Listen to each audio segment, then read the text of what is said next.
This is Bruce L, and I love being tall.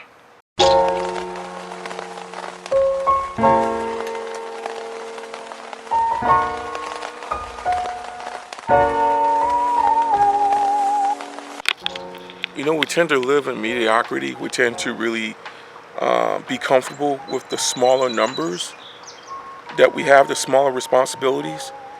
And we tend to be comfortable in it because we feel that at the end of the day, that's something that we're able to manage because that's all you can handle.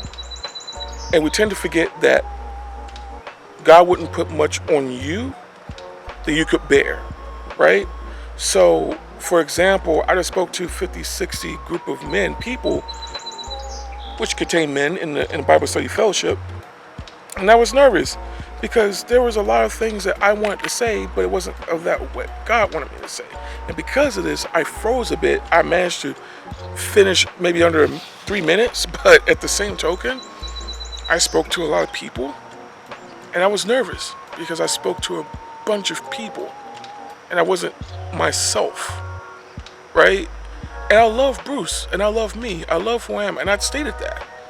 But the thing of it is, and to be completely honest with you, is that I was comfortable with having little subscriber base, manageable numbers, and less responsibility. Where in actuality, the potential is there for me to grow. It's up for me to, to ask God for wisdom. So when more responsibilities come my way, He wouldn't put more on me that I could bear, and I'm able to manage time, manage monies, manage numbers, so I'm able to tackle those responsibilities. The main example to this is Solomon. Granted, he didn't grow to be a great king, and it's not to say he was even a good man, but that's not for me to interpret. It's all God, because God chose him. God had a reason to choose Solomon to be a king. And one of the things that we tend to really forget is you put yourself in Solomon's shoes. He never had experience for this amount of responsibilities that came his way. And granted, God chose him. So people believed, never doubted, never had disbelief. They all felt God chose this man. We need to get him to, and we need to inaugurate him to be the king. And Solomon, he went to God, and God spoke to him. Wherever you want, you name it. What is it that you desire? And all Solomon wanted was just wisdom. He wanted God's wisdom. He wanted God to give him wisdom so he could lead his people and to be a great king to his nation, to the people in his kingdom. You know what I mean?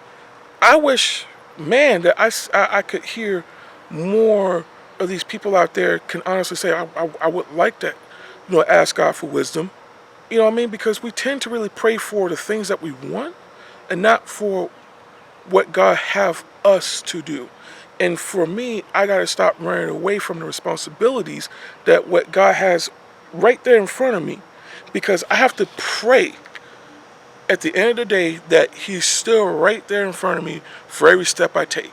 And at the end of the day, once you do get it and once you do have it, and once I do have it, there's no reason for me to be afraid. I just have to basically ask God for wisdom for me to manage my time, manage the numbers, manage the people, so I can speak to more.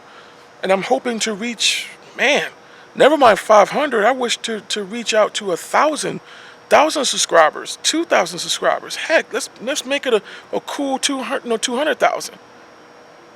Let's put some more views up. And at the same token, give me more time and management. Allow me to manage, the more time, so I'm able to upload my videos, for me to produce my videos, for me to edit, for me to be creative with the things that I love to do.